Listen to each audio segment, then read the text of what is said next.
And this could explain why a lot of people going on the carnivore diet get their hair back. Did you know that Dr. Berg's latest video on how to regrow hair with more than 200,000 views will actually make you lose more hair? I'm not even kidding. It seems to me like the average guy who has been dealing with hair loss has a better understanding on how to combat it compared to experts like Dr. Berg or Dr. Huberman. We can also see it on Dr. Huberman's latest video that I reacted to, where he downplays the importance of DHT inhibition treatments, finasteride, and focuses too much on stimulation treatments like minoxidil, like PRP or caffeine. And in today's video, I will be reacting to Dr. Berg's latest hair loss video, where he talks about hair loss in a similar fashion to Mr. Huberman. I will be dismantling like 85% of Dr. Berg's hair loss claims, because like 15% of them has been actually somewhat correct. So that's about it for the start. And before we go, quick shout out to our sponsor GoFiber. These are hair building fibers you can use to mask any thinning or patchy areas on your scalp to make your hair look thicker and better. So make sure you check out the link in the video description below, where you can visit GoFiber, get a free sample of your choice, and try them out.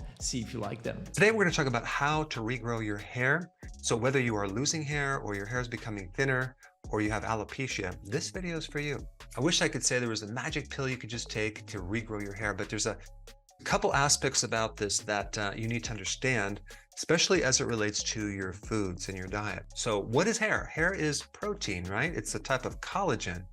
And so do we just eat more protein? That's the question. No, you cannot just eat more protein and hope your hair will magically grow back. That's not how it works. Building blocks of proteins. And out of all the amino acids, there's one that's very, very important. It's called lysine. Lysine can have a huge effect over whether you grow hair or not. It seems to be one of the most important amino acids, but it can affect the hair in many different ways. The first being... Let me stop it right here. Lysine does not have a huge effect of whether you will grow hair or not, but it has an effect of how healthy that hair will look like, how the shafts will look like. But more about it in a minute. Let's see how he will finish on this topic. Making sure your hair is very, very strong and elastic, okay? Exactly. That's what lysine and other amino acids found in the hair tissue, in the cuticle especially, that's the outer layer of the hair, can do, like cysteine, arginine, and also lysine. So if we dive deeper into lysine, you will actually notice that lysine is an extremely abundant amino acid, and it can be found in the following foods in very high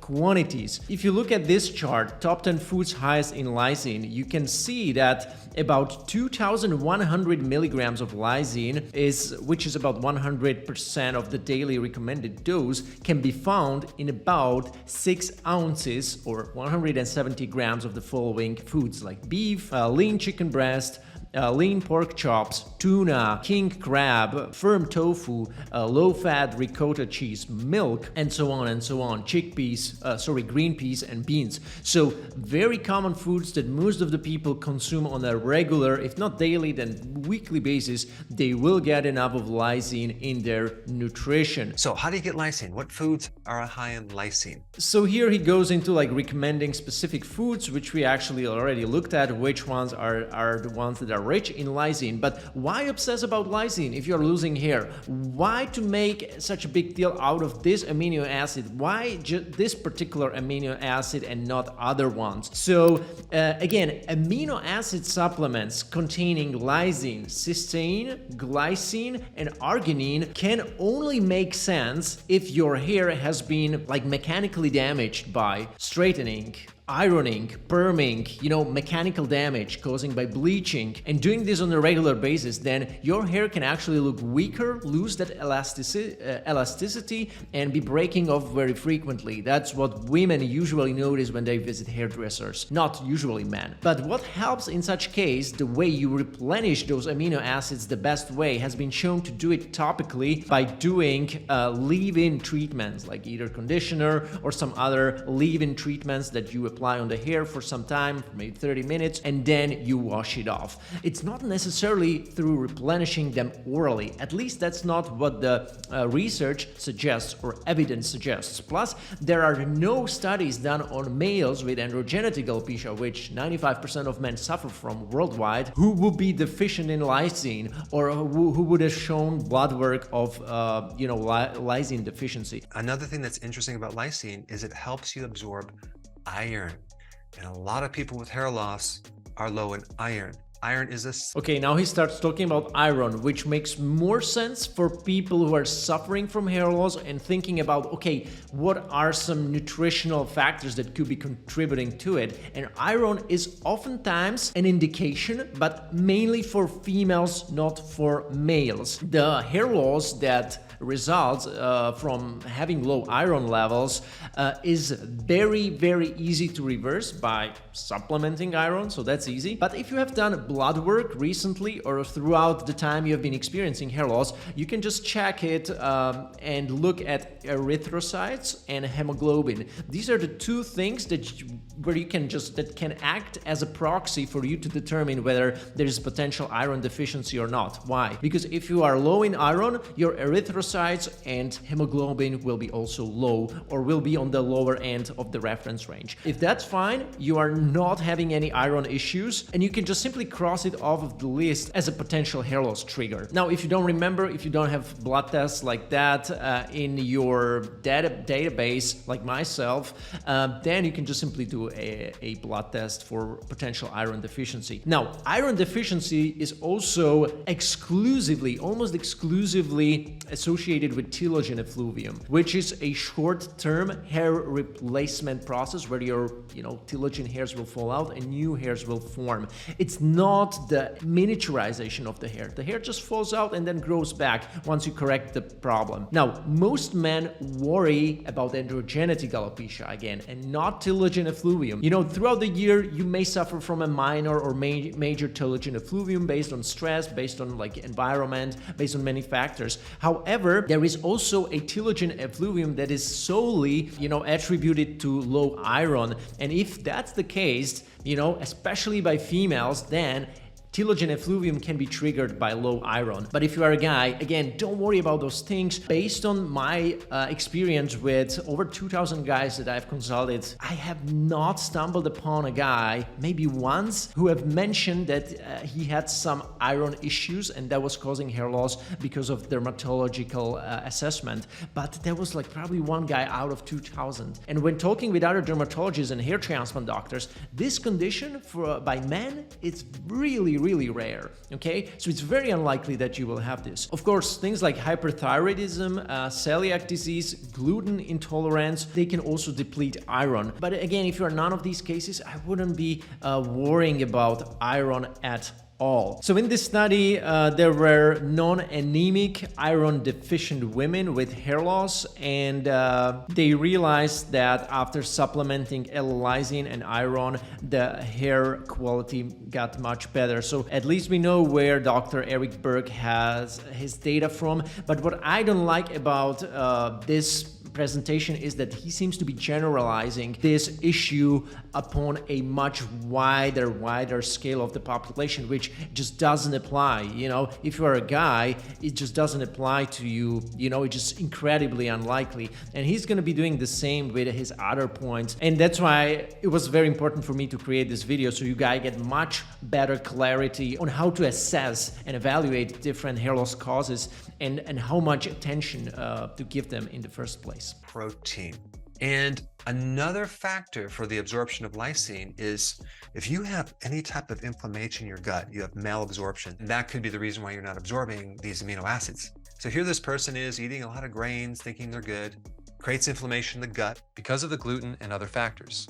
And then that person can't absorb amino acids and minerals anymore. And so now they lose their hair. So your gut is very, very important as well. Now, I agree that gut problems are becoming more and more common in people in the Western world.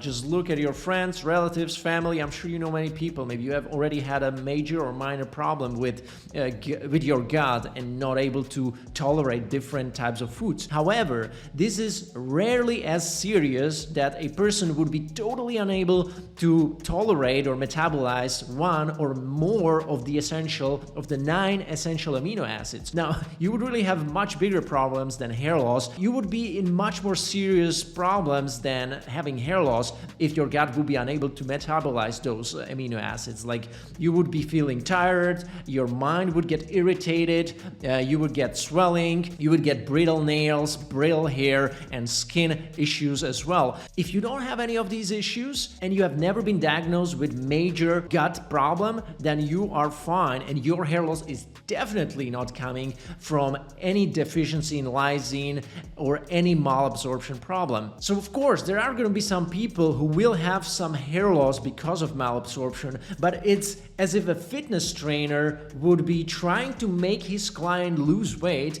but first telling him not to do cardio, but rather get the whole list of the best supplements, then buy the most expensive gear and fitness equipment, and then in the third step, then do cardio. You know, it's like completely reversed. That's what Dr. Berg is doing with his hair loss recommendations. Unfortunately, that's how it comes out. Plus telogen effluvium. But again, the telogen effluvium is actually not that serious, since it is a short-term type of hair loss, and it's oftentimes self-correcting, and it doesn't cause the irreversible miniaturization of the hair follicle. That's why I don't consider it to be that serious, because even if you don't catch it early, you can still reverse it very likely to the entirely healthy hair back. But if you catch the androgenetic alopecia too late by listening to Dr. Berg or people who are telling you completely other stuff on how to save your hair, and then you lose precious time and your hair will keep on miniaturizing more,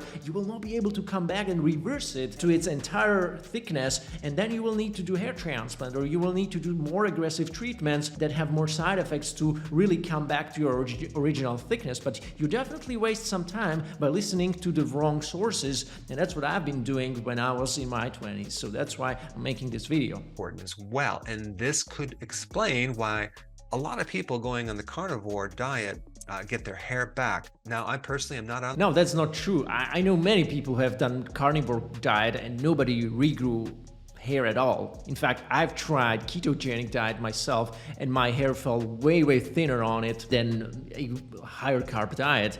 If you look at Jordan Peterson, he's actually the famous example who claims that he grew hair on carnivore diet, but it's clear hair transplant. Like, he cannot fool anybody with that. We did a breakdown on his case, so you can watch it later. It's a clear hair transplant. So he did not grow any hair on carnivore diet. I'm not on the carnivore diet. I like my vegetables, and I also like my animal proteins as well. But for those people that have gut inflammation, okay, I think they should go on the carnivore for at least a few months, because certain properties in that meat will heal the... Okay, now he's not even making it relatable to hair loss. He's mainly talking about gut inflammation. And I'm not wondering, because he has an audience that suffers from these types of issues, in my opinion.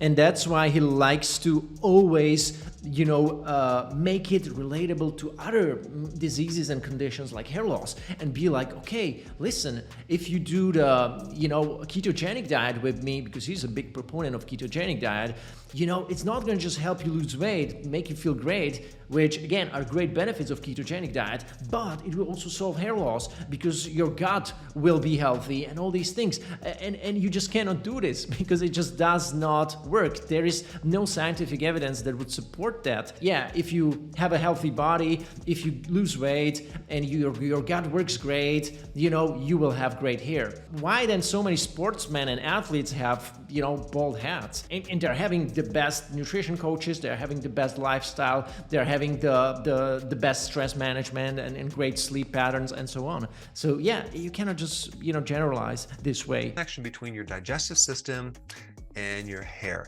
Think of the digestive system as like the roots in the soil. So the plant above the surface. So he says there is a really interesting connection between the gut and your hair, and then he goes on and talks about an analogy that he made up, and he doesn't show any study. So where is the connection, Dr. Berg? I don't get it. I decided to skip this point because it doesn't make sense. He just makes something up. Okay, let's go to how microbiome affects your hair loss. There's a disruption of the flora inside.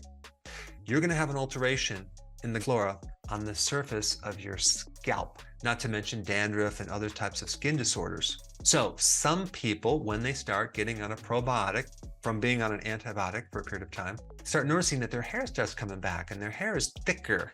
Interesting. So we can't just... Now, one thing that maybe he wanted to say is that yes, if you get on probiotics, if you correct your gut microflora and make it healthy again, your skin will look better, and that will also translate to the skin on your scalp. That means you will have less dandruff. You will probably cure things like seborrheic dermatitis that has been a chronic condition, and I've seen it with clients, I've seen it with people who have had very bad microbiome and then they corrected it, and a lot of oiliness in the scalp, potentially creating the perfect environment for the malassezia, which is the yeast that lives off of the bacteria and creates a skin condition and also dandruff and problems on the scalp that cause itching and irritation. They will get rid of it by correcting the microbiome. But nobody can tell me, based on the current evidence, that it will grow hair, that it will, substantially reverse hair loss, because it is just not true. There is no science behind it. So again,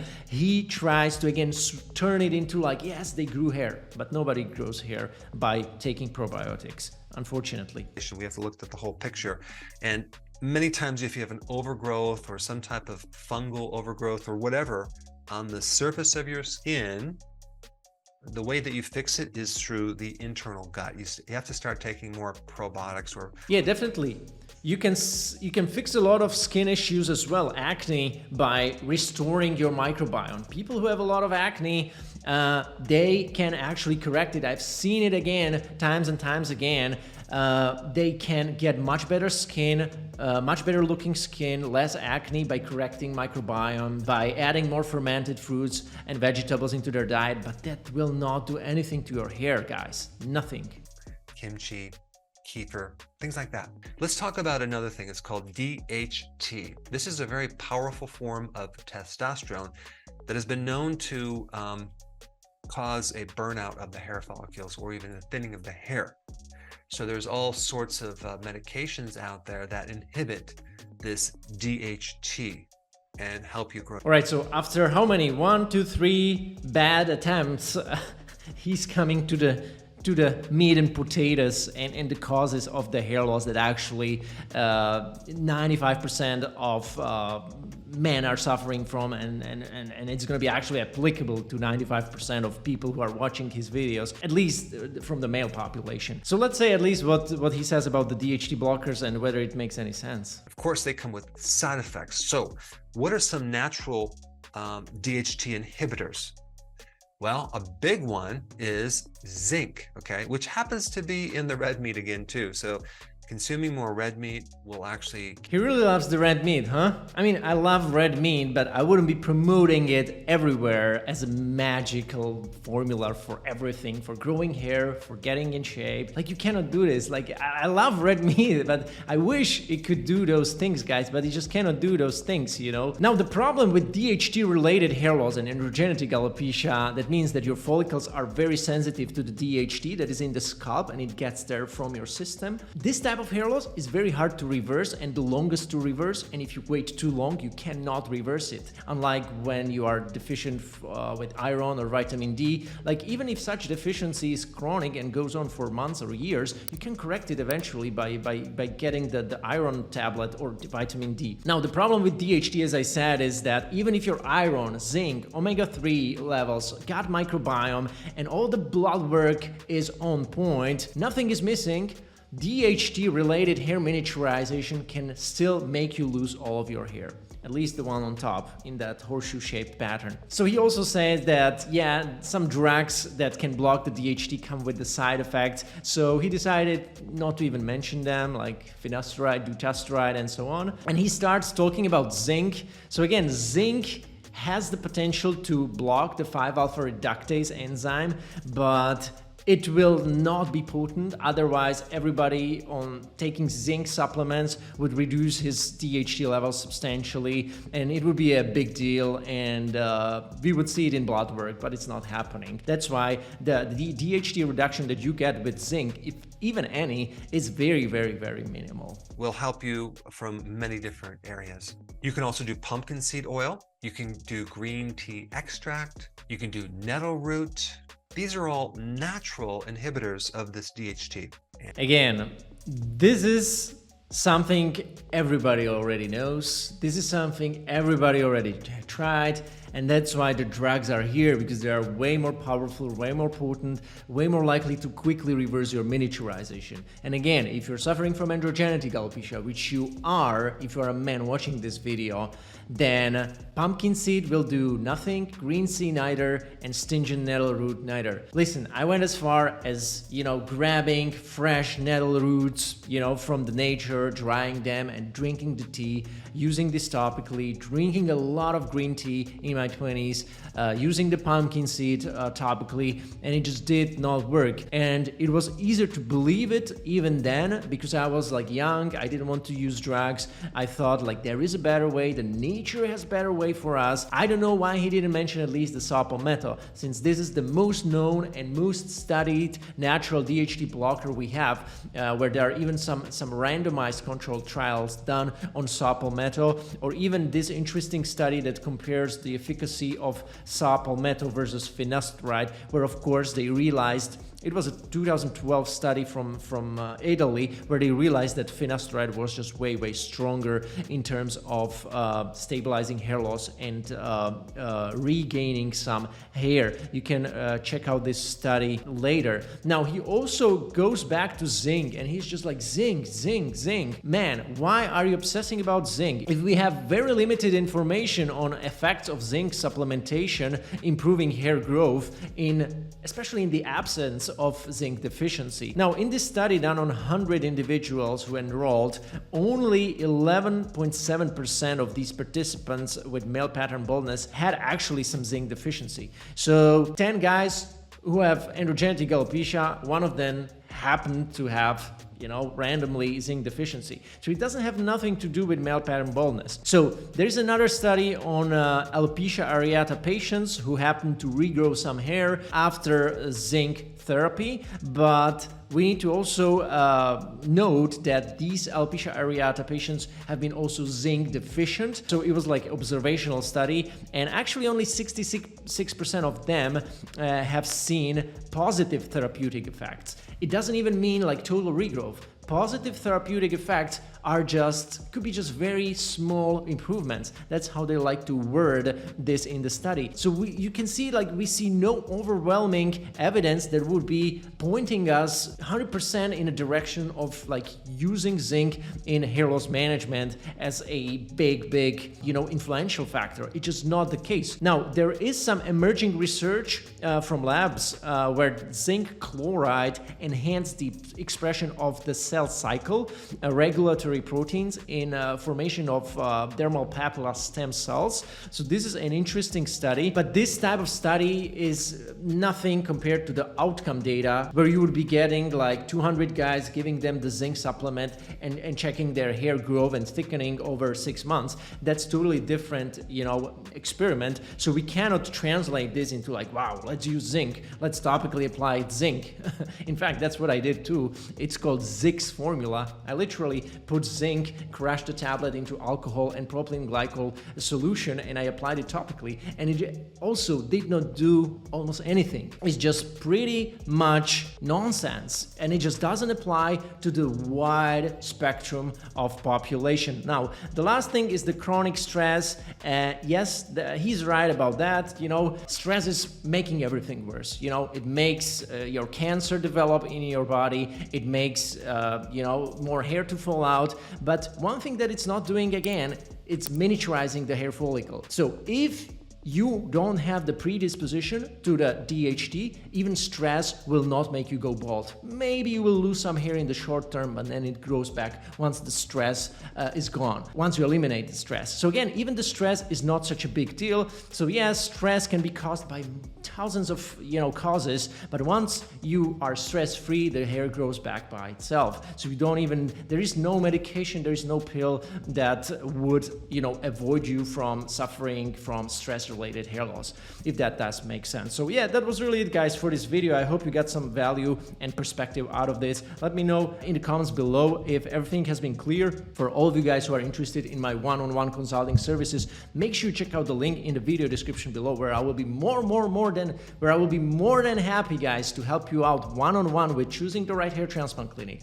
with choosing the right hair loss protocol that will suit your needs, will minimize the side effects, and will make it easy for you to use it in the long run, because these are the things that I specialize on. Check out the link in the video description where I can help you do that, as well as I have already done with more than 2,000 clients by now. And that was it from me. Take care, everybody, and see you soon in another video.